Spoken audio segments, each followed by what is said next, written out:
कांग्रेस के राष्ट्रीय सचिव विकास उपाध्याय ने आज एक प्रेस कॉन्फ्रेंस कर बीजेपी के राष्ट्रीय प्रवक्ता संबित पात्रा के ट्वीट को ट्विटर द्वारा मैनिपुलेटेड मीडिया की श्रेणी में लाने के बाद भाजपा पर कई गंभीर आरोप लगाए और कहा, जब जब केंद्र की मोदी सरकार अपनी ही नाकामियों से घिरते नजर आती है तो फर्जी टूलकिट का सहारा लेती है। किसान आंदोलन जब जोरों पर था तब भी ऐसे हथकंडे अपनाए गए थे। उन्होंने कहा, भाजपा की गिरते साख से इसके नेता घबरा गए हैं और जिस मोदी लहर की भाजपा के नेता दिवास्पन देखा करते थे, वो अचानक से शून्यता की ओर आ जाने से घबरा गए हैं। इसी घबराहट में भाजपा अब की बार फर्जी दावे कर बुरी तरह से फंस गई है।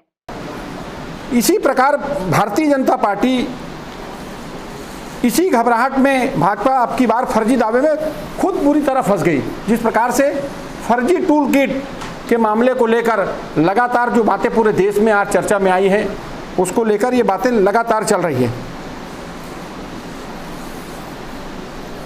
भारतीय जनता पार्टी कोरोना काल में कोविड-19 में जिस प्रकार से असफल रही और उस असफलता के कारण कैसे उसको छुपाने के लिए अपनी बदनामी को पूरे विश्व में अपनी बदनामी से बची। जब किसान आंदोलन चल रहा था, इसी प्रकार का टूलकिट भारतीय जनता पार्टी ने उस समय भी लोगों का ध्यान भटकाने के लिए, जब हजारों की संख्या में किसान दिल्ली के सरहद पर बैठे थे, आंदोलन कर रहे थे, तो देश का एक एक आदमी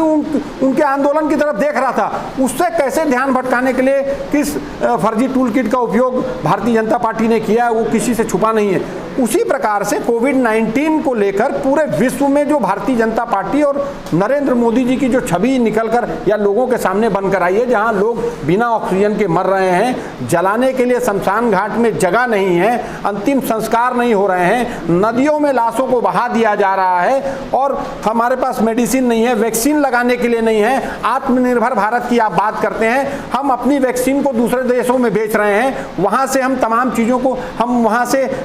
को मंगने का काम कर रहे हैं।